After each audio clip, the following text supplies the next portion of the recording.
I drove 6 hours for Christmas, but my seat was given away. You'll be fine in the kitchen. I drove 6 hours the day before Christmas.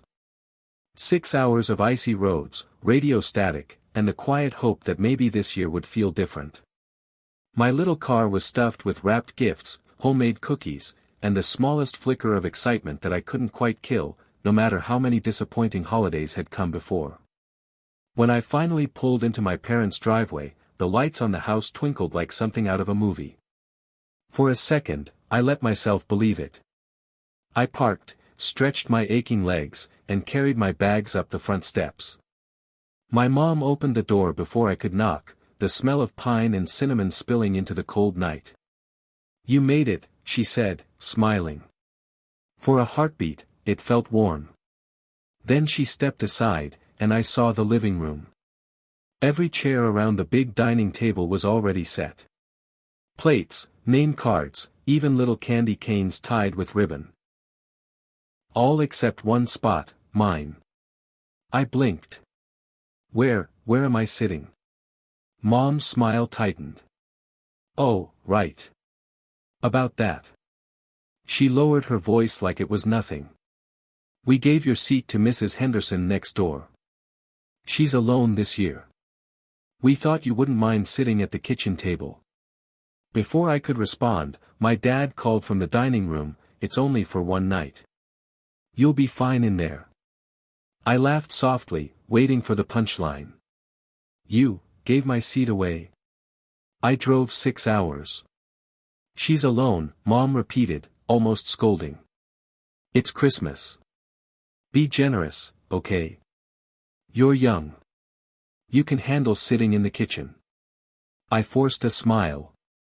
"Of course." The kitchen table was a small fold-out shoved against the wall, barely big enough for one. They'd set a single plate and a mismatched fork like they were doing me a favor. From my lonely corner, I could hear everyone in the dining room clinking glasses, passing dishes, laughing. I could see them too. If I leaned just right through the doorway. Every few minutes, someone popped their head in. "Having fun in there?" my brother joked. "Don't hog the mashed potatoes," my uncle called.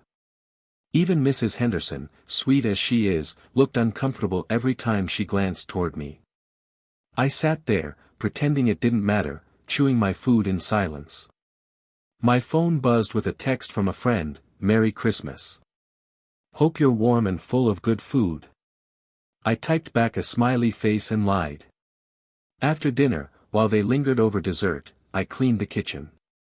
No one offered to help. No one offered to switch places. My mother came in eventually to thank me for understanding. She kissed my cheek and said, "You're so mature. We knew you'd be okay with it." Something in me snapped quiet. I left early the next morning. My parents were still asleep.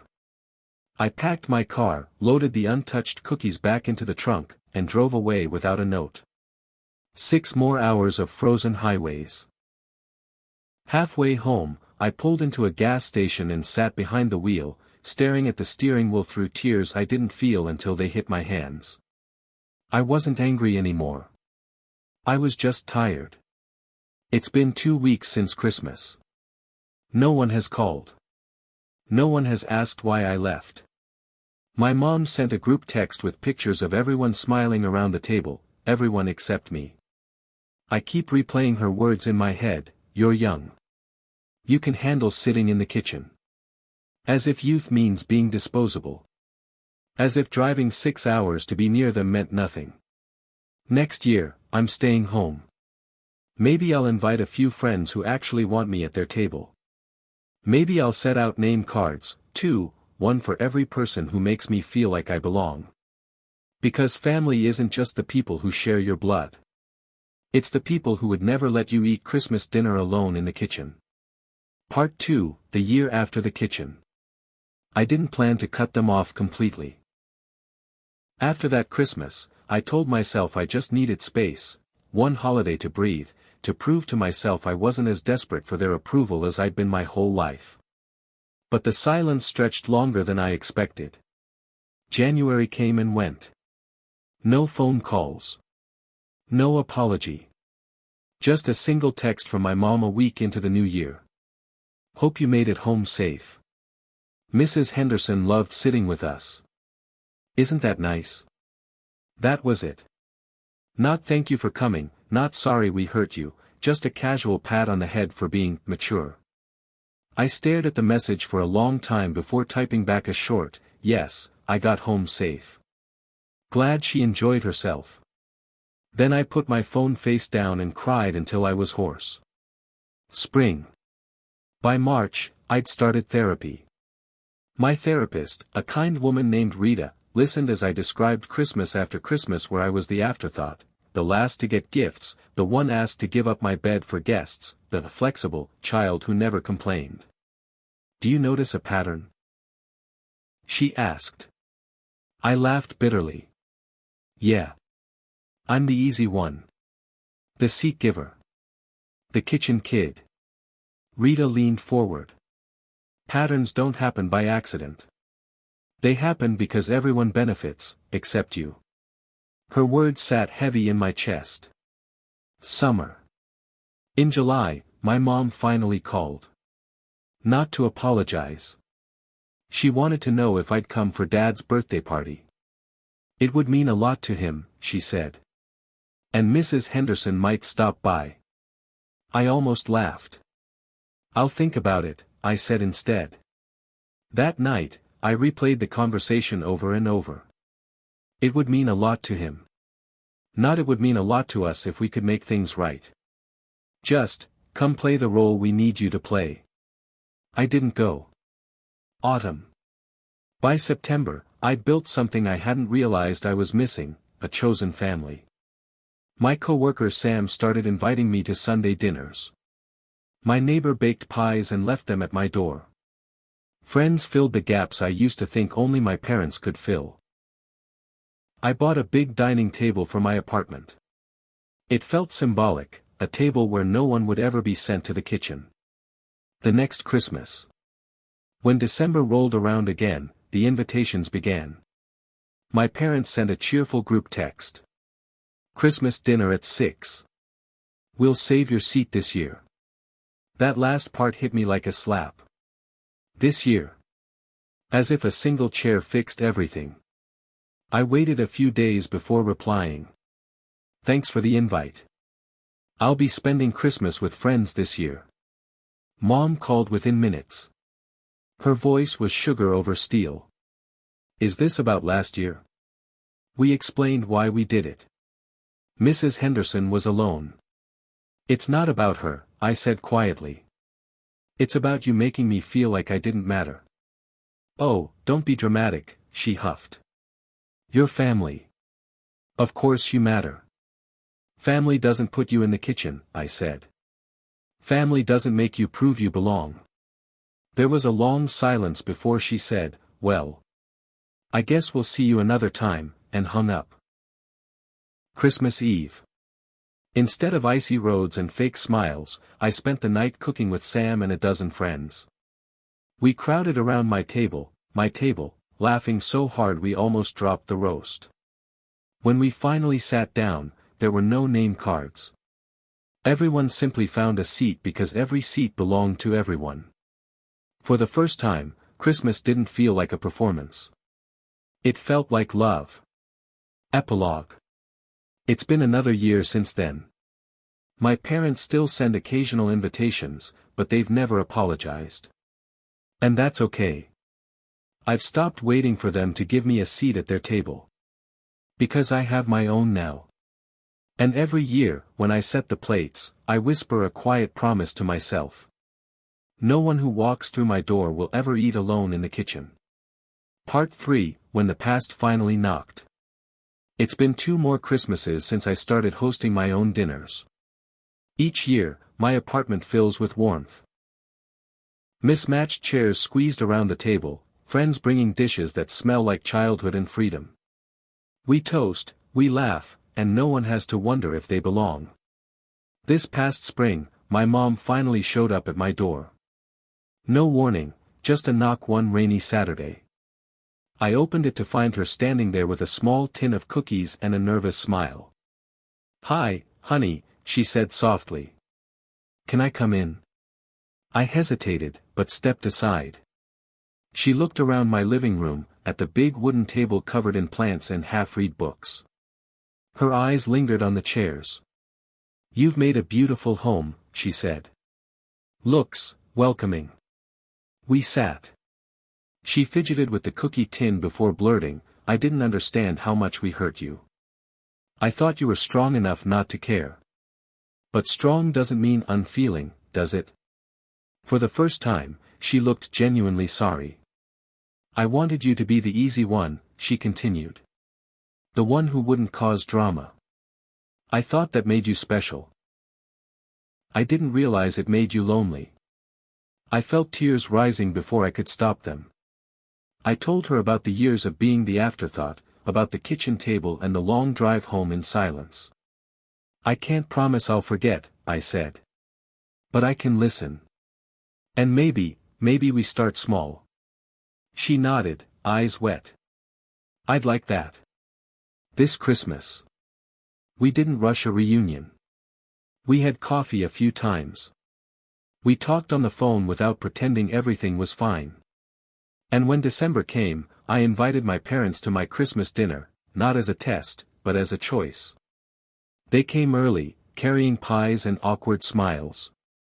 My dad stood by the door, looking at the table already set for everyone. "Plenty of seats," he said quietly. "Always," I replied. That night, we all ate together. No name cards. No kitchen exile. Just people, family by blood, family by choice, passing plates and trying, finally, to get it right. I don't know if every wound can heal. But I do know this. The table I built out of pain has become the table of my own making. And at my table, no one ever wonders if there's room for them. Part 4, A Different Kind of Christmas. A full year has passed since that first cautious dinner at my place. The conversations with my parents have been steady but slow, small texts, occasional phone calls, a few quiet visits. Nothing dramatic, no sweeping apologies beyond what my mom said that rainy spring day. But the difference is in the effort. This December, they invited me to their house again. For the first time in years, I didn't feel my stomach twist. I didn't say yes right away, though. I told them I'd think about it. And then I waited to see if they'd follow through on the little promises they'd been making. "We want you there. We'll make sure there's a seat for you." They did. 2 weeks before Christmas, Mom sent a photo of the dining room, chairs counted, table extended. My name card sat in the center of the table. No kitchen overflow, no jokes about me being flexible. Just a simple message: this is your seat. Always. When I finally drove those same 6 hours again, the trip felt different. No tightness in my chest. No dread in my gut. Just the sound of music, snow hitting the windshield, and a quiet hope that maybe this time, it would be real. Mom met me at the door with a hug that lingered. Dad carried my bag in without a word but kept a hand on my shoulder as he passed. It wasn't perfect, it never will be, but it felt like something true. At dinner, Mrs. Henderson was there again. This time, she sat next to me. She brought a homemade cranberry tart and whispered, "I told them they'd better give you the best seat this year." We both laughed, and for once, it didn't sting. Halfway through the meal, my dad raised his glass. "To second chances," he said. His voice wavered just enough to tell me this wasn't a casual toast. "To family," Mom added, her eyes wet. I swallowed hard and lifted my glass. "To tables big enough for everyone." Later that night, after the dishes were cleared and the house was quiet, I stepped into the kitchen, the same small space where I'd once eaten alone. The chair I'd used that night was still there, tucked neatly under the counter. I ran my hand along the worn wood and felt something I hadn't expected: peace. Not because everything was fixed, but because I'd stopped waiting for them to define my worth. I had built my own table, and in doing so, taught them how to make room at theirs. This Christmas wasn't about revenge or forgiveness on demand. It was about choice. I chose to come. They chose to see me. And for the first time in years, it finally felt like home, because now, I know that if the table ever grows small again, I still have one waiting for me back in my own house, surrounded by people who never make me wonder if I belong. Part 5, The Table Keeps Growing. A year after that quiet toast to second chances, life looks nothing like the lonely drive that started this whole story. My world feels bigger now, full of people I never would have met if I hadn't once been sent to the kitchen. The Christmas after my return to my parents' house, something unexpected happened. My mom called in October, not to remind me about travel plans, but to ask me what I wanted for the holiday. "Do you want to host again? Or would you like us to come to you?" No guilt. No assumption. Just a real question. It stopped me in my tracks. I told her I'd think about it, and for once, it didn't feel like a trap. We ended up planning something completely different. Instead of choosing one house over the other, we decided to combine everything, my parents, my friends, my neighbors, even Mrs. Henderson, into one giant dinner at a rented community hall. My dad grumbled at first, too many people, too much chaos. But I saw the way his eyes lit up when I told him there'd be space for everyone. That night was loud in the best way, kids running between tables, friends meeting family, neighbors sharing recipes. My mom hugged Sam, my friend who had become my family long before my parents figured things out, and whispered, "Thank you for taking care of her when we didn't." Sam just smiled. She took care of herself. We just saved her a seat. Later, my dad pulled me aside. His voice was rougher than usual. "I can't change the past," he said. "But I can make sure you never eat alone again." I didn't need the words, but I let them sink in anyway. As the night wound down, we all ended up at the long row of tables, pushed together so no one sat apart. I looked down the line, my parents chatting with my co-workers, Mrs. Henderson laughing with my neighbor's kids, Sam balancing a plate of desserts for strangers who already felt like family. It hit me then, this wasn't just a holiday dinner. It was proof that family doesn't have to be small, or neat, or even blood. It can be messy and loud and built one invitation at a time. When everyone finally left, my mom lingered at the door. "You know," she said softly, "you taught us how to make room." I smiled. "And you chose to fill it. I don't know where we'll celebrate next year, my place, their place, or another hall filled with borrowed chairs, but it doesn't matter anymore. The table will always be big enough, because I stopped waiting for someone else to decide if I deserved a seat." This story started with a kitchen exile. It ends with a room so full of love that there isn't a corner left empty.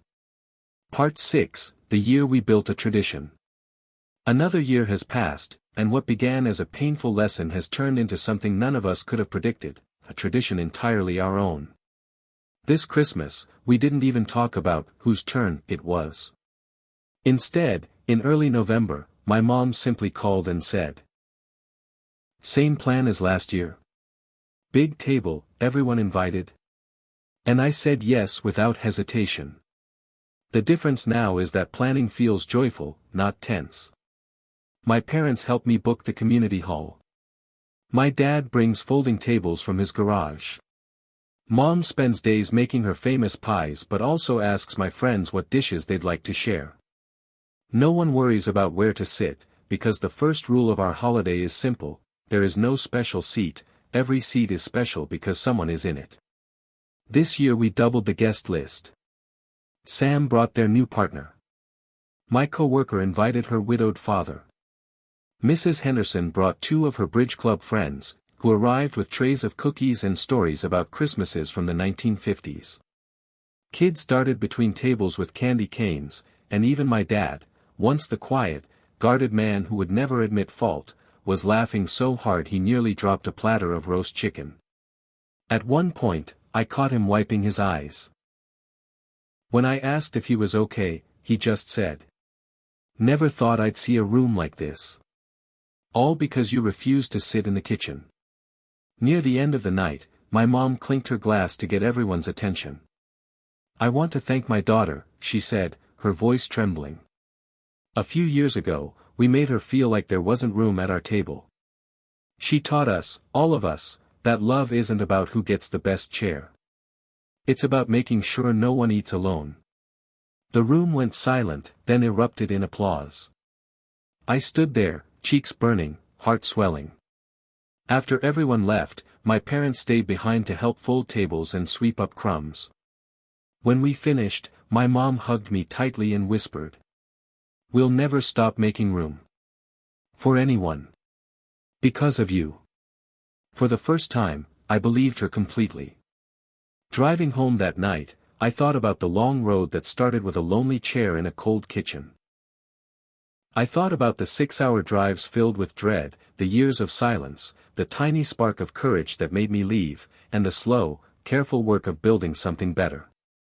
Now, the road home feels different. It isn't a path back to the past. It's a path forward, to a table that keeps growing, year after year, with room for every single person who chooses love over tradition. And that, I've learned, is the best Christmas gift of all.